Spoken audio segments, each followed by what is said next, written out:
اليوم أنا سعيد بتواجدي في إذاعة بصرة مونتير. شاهدنا الحداثة والتطور في العمل، وكادر محترف ومميز في إعداد البرامج. كل التوفيق لهذه المؤسسة الإعلامية باتجاه صحافة حرة باسم محافظة البصرة، وإن شاء الله التقدم والنجاح والازدهار لهذه المؤسسة. نعم. أنا سألتك داخل البرنامج وبدي الآن أسألك. نعم. إلى أي مدى تتوقع أن نشاهد فريق بصري ثالث في دوري نجوم العراق؟ يعني مثلا متمثل بأن يكون فريق البحري. أتمنى أن يكون النادي البحري لما موجود من معطيات على الساحة.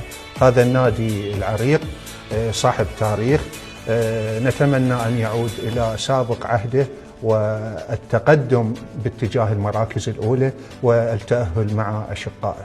نعم، شكرا جزيلا أستاذ فهد. شكرا. نشوفك يوم غد طبعا إن شاء الله. إن شاء الله نلتقي، والتوفيق إن شاء الله. جميل. شكرا جزيلا.